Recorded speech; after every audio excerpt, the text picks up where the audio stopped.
right, welcome back to Johnny Radio Pod. Before we introduce today's guest, be sure to follow Johnny Radio Pod on Twitter and Instagram, and subscribe to us, Johnny Radio, on YouTube, Apple Podcasts, and Spotify. Our guest today, another member of the Rad Dudecast, New York City comedian, writer, actor, Anthony DeVito. Man, what's going on? Oh, nothing much, man. I'm sitting in my den. I'm trying to think. There's always so much pressure immediately when nothing is going on, and I try to scramble for something to be going on. I just started Ozark season 2. Looking to get into it, man. Hey, man, we're all looking for something new to watch. I was telling Brad the other day, I got a VPN so I could start exploring Netflix, in other countries because they have different shows on. Oh yeah, that's what I'm talking about. Get into that. You got to diversify a little bit because I'm running out of shit. Yeah, man. Plus, I'd like to know what's going on in Bulgaria. You know what I mean? What's the top 10? Like, what are they checking out? Yeah, man. What are they up to? What's happening there? What do they consider entertainment? I need to know. It is always funny, and it is always interesting when you do look at the top 10 from other countries. And, it's pretty similar in a lot of ways, but, there's these random shows you'll see pop up. Yeah, I love when they have the obvious ripoffs that are just like just one thing over from whatever our big show is. That's my favorite. They're just like, oh, instead of everybody loves Raymond, a lot of people like Putin on. Whatever it is. And you're like, yeah, I don't know if you guys can get away with this or not, but okay. It's like, you know what? We'll give you guys that one. Yeah. They all looked like kind of similar too. Yeah. Got some random tall guy play like Brad Garrett. It's like, wait a minute. And then they get like the real like they get the real dad or whatever, because it's like, well, he needs work, so he'll do it there too. Yeah. So we'll find a position for him. Yeah, we'll throw him in there. All right, Anthony, we appreciate you coming on. I know you're a busy guy. You got a lot going on. I have nothing. I'm just watching Ozark season 2. Over and over again. Yeah. I love it, man. I'm in it.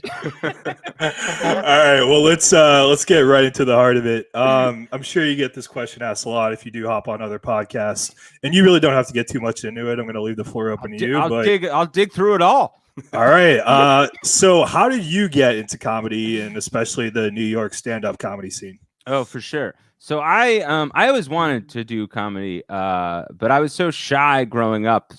And I don't know if you guys felt this way too. When I watched comedy, I was like, I can never do that. I've heard other people be like, oh, I watched it and thought I could be better than that guy. I watched him, I would be like, I don't. And you going back, I remember as a kid, I was probably watching high school dropouts. You know what I mean? Just people with nothing going on. And I was like, this guy is a goddamn magician. This guy is 44 with 9 roommates. And I was looking up to them. So but I was so shy. And I kind of had that thing of like, I think the best comedians, or most comedians' origins are, they're not, and they can be the funniest person in the room. That's not, some people were that when growing up, and great for them. But I think most of us, we noticed the things that were funnier than what the funniest guy or funniest person was noticing. That maybe wasn't for everyone, but if you broke it down, that was the funnier thing. So I just, I always wanted to do it. I was kind of that person growing up. I was obsessed with comedy. I went to college for architecture, graduated with an architecture degree, thought I was going to be doing that, worked in an office for like a year and a half. Not to interrupt you. No, please do. I just re-listened to your album the other day, and I listened to that bit. Oh, with, you studying architecture and kind of how that all unfolded. Yes. So but we'll talk about that later. Yeah. Oh, for sure. Yeah, I'm down, man. Get into it. I miss so many parts when I start talking, so feel free to interrupt, ask questions, do whatever you want, because I'll bore everyone to death. So anyway, I worked in an office for a couple of years. I was horrible at architecture. It's like such a godsend that I didn't do that, there are buildings in New Jersey that I worked on that still give me nightmares that they're going to fall down. I check the papers maybe once a week for a specific building in Fort Lee, but and that's so at some point I was like, all right, this is not going to be what I'm going to do. So then worked in an office in Jersey for a couple of years after graduating college. Traveled for a little bit. Kind of figured out during traveling that I wanted to do comedy. Moved to New York. I still kind of had a foot in architecture. I started working at Habitat for Humanity through AmeriCorps, and then started doing improv at UCB.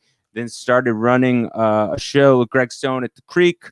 And then started doing stand-up for there. So I started in New York. So I had no idea. I had no idea I was worth anything in comedy. The bar was so, impossible to get a laugh at a New York open mic. So I was like, oh, I'm horrible at this. And then I went up one time in front of an audience and I was like, wait, like half of these jokes work? You gotta be kidding me. And just kind of been doing it for 11 years since then. Awesome. What do you think your big break was? Have you had it yet, do you think? I don't know. It's always tough because it's stupid because as comics, I think we're always it's hard to like stay in the moment and to be satisfied with whatever you accomplish because either some friend is in your ear or your own personal insecurities being like, okay, like on to the next thing. So it kind of varies as it goes. But the first big thing for me was Montreal Just for Laughs Festival in 2012. It didn't really do anything for my career, but I felt it validated me as a comedian, just joining the ranks of other comics that had done it. But I would say the Late Show with Stephen Colbert actually opened real doors for me going on the road and things like that.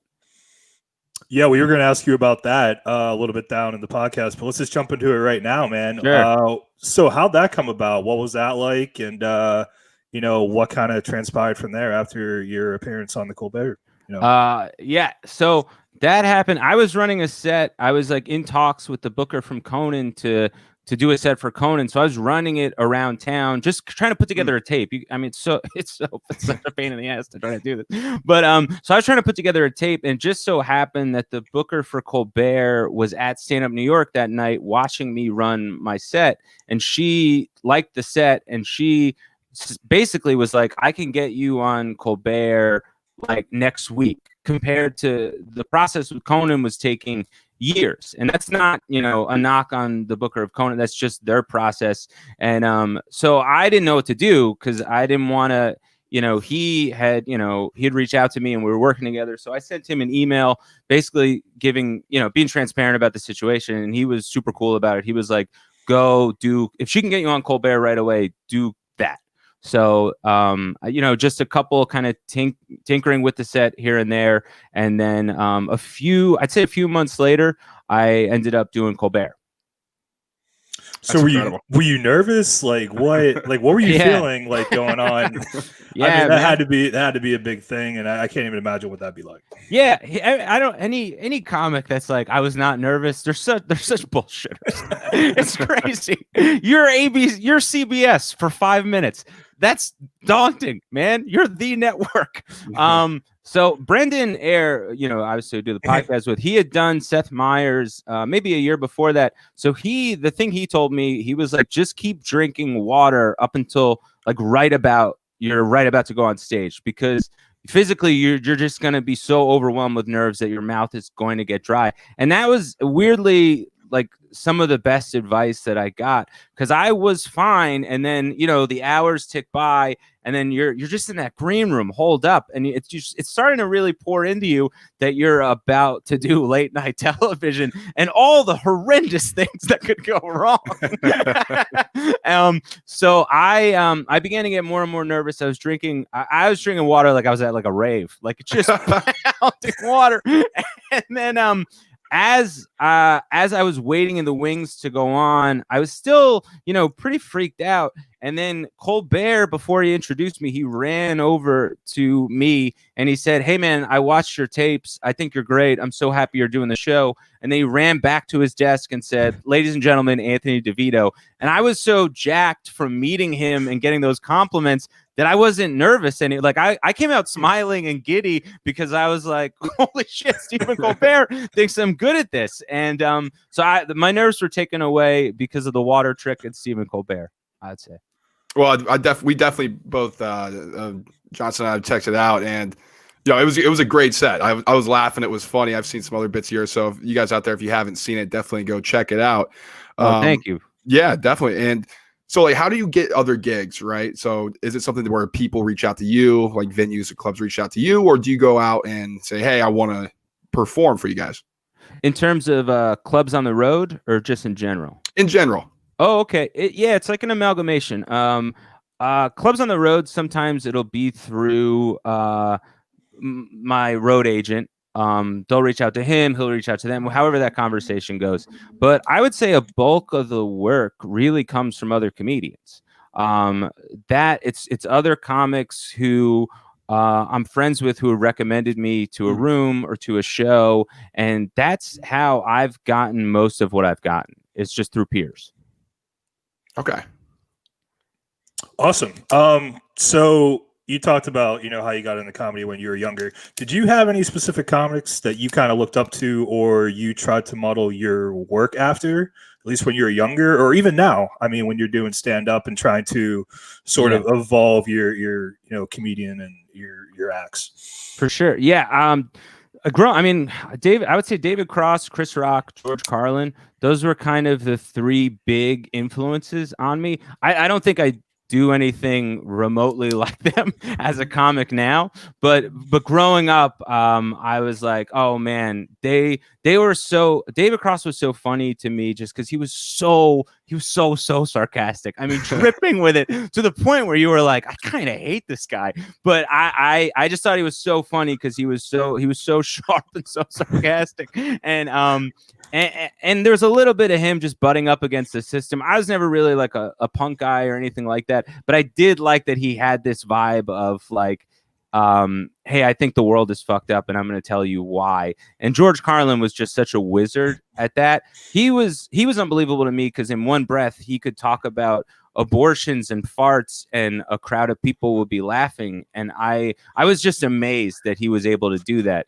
And then Chris Rock, he fell along the same lines of George Carlin and me, where he was just this like incredible writer combined with a really engaging performance that didn't seem disingenuous. It seemed very much like, hey, this is who I am, and these are the things I have to tell you people. And I just, I was really enamored by them. I've always been curious about this. Is like, I feel like comedians are kind of like in like a fraternity. It's like tough to do. You're always on the road. You got gigs and stuff. But do you look at other comedians as like rivals? No, not really. Maybe at first, just because of your own insecurities with your own abilities. But as you go on, that kind of that drips off of you. Okay. So then, as I've gone on, I'm really happy for my friends' success because then they can help me. Right. Yeah. So anything they get will trickle down to me in some way. So yeah, no, I'm genuinely happy when my friends are doing well. Yeah, absolutely. Makes sense. You could sort of ride the coattails, if you will. And yeah. And you're right. Yeah, man. It really Wolf 2020.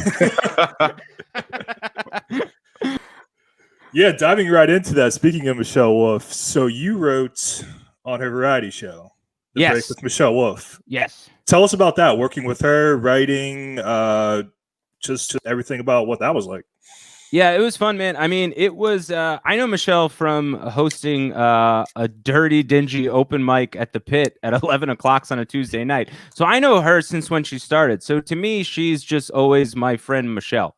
So I've never looked at her in any other light. And then that was my first writing job. She got the show. I submitted a packet like everybody else. I'm sure being her friend helped. I don't think that I would ever, or she would ever deny that. But she's not going to jeopardize her show for the sake of me getting a paycheck. So it was it was a good packet, and writing on the show was tough, to be honest with you, just because instead of bombing at night and then going home, I would bomb at 11 a.m. surrounded by talented writers, and then I would just sit in my chair. There was nowhere to go. So it definitely played on my self-esteem, but overall, it was a great experience in terms of just output, learning, and growth as a writer and comedian. So obviously we only know Michelle from what we see on the internet. Yes. Is that what she's like in person, in real life? You're Michelle the friend? What do you mean by that? You're not going to offend me. I think that... No, I just her personality, like what's she like, when she's not, on camera? She's probably a lot goofier than people think. Terrible racist. Terrible racist. No, I think she's way goofier than people think. I think people probably assume Michelle is like this very driven, shouting, socially conscious person. She's an idiot. She's a aren't we all, right? Yeah, no, she's a very dumb person. And a horrible racist that you just said. Yes, I would lead with that. Yes. Okay, gotcha. So for you as like a profession, that's your writing gig, you obviously focus on stand-up and you've done acting stuff. Where do you see yourself? Do you want to continue to do different aspects, or do you want to focus on a specific like subset of entertainment? Yeah, I mean, I more than anything, I love writing in whatever capacity. I think I love writing jokes for stand-up the most. And I've done stand-up long enough where more often than not, I'm not nervous telling those jokes. I'm comfortable telling them. And I got into a place on stage that I'm happier with who I am on stage. So the whole ordeal feels pretty comfortable to me. But I like acting. I'm just not very good at it if I'm not acting like myself. Yeah. So, but more than anything, I like writing in any capacity, whether it be stand-up or just, essays, television, whatever it is. That's what I like the most. Awesome. So we talked about it a little bit ago. Obviously, your album that came out in 2017, I believe. Yes. Dream Occupation. So again, I just re-listened to it. It's hilarious, by the way. Oh, thank you. I was dying laughing on my walk earlier today. Thank you. So what's it like to create an album as far as the process goes? So is it just one stand-up bit that you break down, or is it sort of like a subset of like different acts that you've had in the past? Yeah, so it was a collection of jokes that I had done since I started. So for me, and people kind of approach it differently. I especially in New York, because you're generally speaking, you're only getting up 10 to 15 minutes at a time. And the pace of comedy is so fast where you're turning over material really quickly. And you have in mind other comedians that have heard these jokes. So you're constantly churning out new stuff. So for me, it was just piecemeal together over that length of time. Other people approach it different, where they look at it as a whole piece and they kind of like, okay, here's where I want to go from A to B. Where for me, it was just like, okay, here's a collection of jokes that seem to be aligning with each other based on different themes. Are you planning on putting out another album anytime soon? Or was that just... Yeah, for sure. Man, I was like, it wasn't a one-off thing. No, I was like 10 minutes away from a new album before the lockdown started. Oh no. Yeah, man. So I'm what I've been doing, because I find it hard. Some people are so good at generating material from observing the world at large. I'm dog shit at that. Like, things need to happen to me, and nothing has happened during quarantine. So what I've been doing is I've been listening to audio recordings from sets going as far back since I recorded my last album, like any open mic set or any bar show that I've done where I did newer material on, just to listen and be like, oh, okay, I know how to do this joke now, or I shouldn't have thrown that joke away. There's actually something here. I just need 10 minutes of material, and then I can record this goddamn thing. Yeah, no, that's what I have in the works. And then I was working on a solo show, which, also has been halted given the situation. But, when things get back to normal, all that stuff will pick back up. Yeah, speaking of getting back to normal, the live stand-up scene in New York, is that still dormant, or when's that coming back? Yeah, we don't know. People have gotten pretty creative though over the summer, where a lot of independent shows have popped up on rooftops and in backyards, and then clubs have run shows that are in the park or the same on rooftops. So, as the weather has been permissible, we have been able to do stand up at a pretty good clip, I would say. Going forward, yeah, I have no idea how it's going to work come fall and winter and stuff like that. Do you have any plans to travel anywhere outside of New York to do comedy? Yeah, I mean, that's the weird thing right now is that given just I need to pay rent, I have to not that I don't want to, like, I'm grateful for the work, but obviously I'm factoring in risk. No, that being said, I will be at Acme Comedy Club this weekend in Minneapolis, Minnesota, which is, one of my favorite clubs in the country. But that's very little. Like, I'm only doing it if the club themselves is taking precaution and or I need the money, given the climate. Yeah, no, definitely understandable. And you mentioned that that's one of your favorite venues, Acme in Minneapolis. I'm a big stand-up fan, so I'll watch all these different shows on like Netflix or whatever, and they'll say, performing at this so-and-so venue, and I always see like the different setup. I mean, how kind of like take me backstage. Like, what are the differences between those? Because I know some are like older, some are newer, but just kind of walk me through what it's like backstage.